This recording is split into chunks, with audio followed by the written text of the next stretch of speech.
Hello everyone, আসসালামু আলাইকুম। সবাই কেমন আছেন? আশা করি আল্লাহর রহমতে সবাই ভালো আছেন। আলহামদুলিল্লাহ আমি অনেক ভালো আছি। সো আজকেও একটি নতুন ব্লগ আপনাদের কাছে শেয়ার করতে যাচ্ছি। আজকের ব্লগটা কিছু অন্যরকম। সো আপনারা ভিডিওটা স্কিপ না যারা পুরো ভিডিওটা কন্টিনিউ করার চেষ্টা করবেন। আজকে আমি আপনাদের সাথে হোম ট্যুর শেয়ার করব। সো প্রথমে আমি আমার ঘরের পাশে যা যা ফুলের গাছ আছে আপনাদেরকে একটু দেখিয়ে দিলাম। আপনারা যদি চিনতে পারো অবশ্যই কিন্তু কমেন্টে জানাবে। তারপরে একটু বাড়ির সামনাটা একটু দেখিয়ে দিলাম আপনাদেরকে। সো এটা হলো বাড়িতে এন্ট্রি করার গেট। সো আমি ভিতরে গিয়ে আপনাদেরকে সবগুলো একটু একটু করে দেখিয়ে দিচ্ছি। সো এটা হলো বাড়ির সামনে, বাড়ির সামনা আপনাদের কাছে কেমন লাগছে আমাদের বাড়িটা অবশ্যই কিন্তু কমেন্টে জানাবে। আপনাদেরকে একটু ঘুরে ঘুরে বাড়িটা দেখিয়ে দিয়েছি। তারপরে আমি আমার ঘরে চলে এলাম। প্রথমে আমি আমার শ্বশুর আব্বার রুমটা দেখিয়ে দিব। সো শ্বশুর আব্বার রুমে চলে এলাম, আর উনি আমাদের মধ্যে নেই, উনি না ফেরার দেশে চলে গিয়েছেন। সো ওনার অনেক স্মৃতি এই রুমে পড়ে আছে। এই ফুলের গাছগুলো ওনার অনেক পছন্দ, উনি কিনে এনেছেন। আমি এই ফুলের গাছগুলো অনেক যত্ন করে রাখি।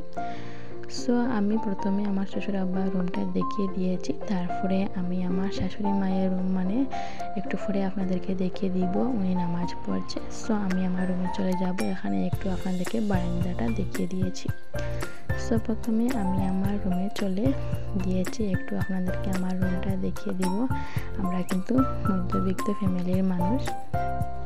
সো আপনারা ভিডিওটা স্কিপ না যারা পুরো ভিডিওটা কন্টিনিউ করার চেষ্টা করবেন। এখানে আপনাদেরকে একটু আমার রুমটা দেখিয়ে দিলাম। কেমন লাগছে অবশ্যই কিন্তু কমেন্টে জানিয়ে। যা যা রুমে ছিল সবগুলো আপনাদেরকে একটু একটু করে দেখিয়ে দিলাম। সো এখানে একটু আয়না আছে আমার সাজুগুজু করার জন্য। তারপরে আমি বাইরে চলে যাব।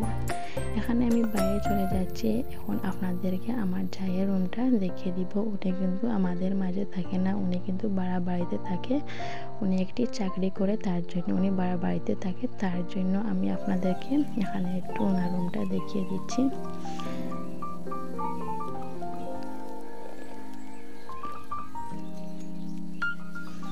তো আমার জায়ের রুমটা আপনাদেরকে দেখিয়ে দিয়েছি। আর বিকেল বিকেল আমাদের বাড়ি এরকম অনেক সুন্দর লাগে দেখতে। তারপরে আমি কিচেনে চলে এলাম। কিচেনে এসে আপনাদেরকে কিচেনে যা যা আছে সবগুলো দেখিয়ে দিব।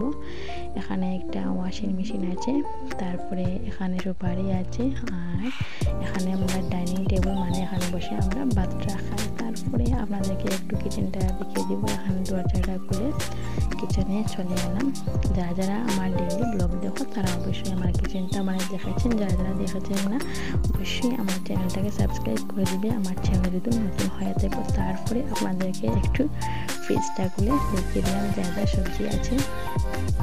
তো আপনারা ভিডিওটা স্কিপ না যারা প্লিজ পুরো ভিডিওটা কন্টিনিউ করার চেষ্টা করবেন। কোথাও কোনো অংশ আপনাদের কাছে একটু হলেই ভালো লাগবে। তারপরে আরেকটু দেখিয়ে দিলাম। তারপরে জানলাটা খুলে একটু আপনাদেরকে বাইরের ওয়েদারটা দেখিয়ে দিব। সত্যি বলতে ওয়েদারটা অনেকটাই সুন্দর, আর কিছু বাচ্চারা এখানে খেলাধুলা করছে। তারপরে আমি আমার শাশুড়ি মায়ের রুমে চলে এলাম। উনি নামাজ পড়ে একটু বাইরে বসে আছে, তার জন্য ভাবলাম যে রুমটা ভিডিও করে নিই। তো ওনার রুমে অনেক জিনিসপত্র আছে, আর এখানে জলের বোতল ভরে রাখে সবসময়। বিকেল আমাদের বাড়ি দেখতে এরকম লাগে। কেমন লেগেছে আমার এই বাড়িটা অবশ্যই কিন্তু কমেন্টে জানাবে।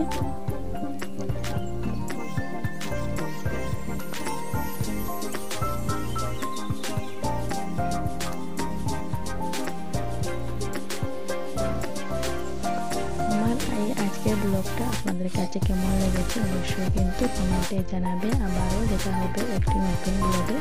সবাই ভালো থাকেন। টাটা, আল্লাহ হাফিজ।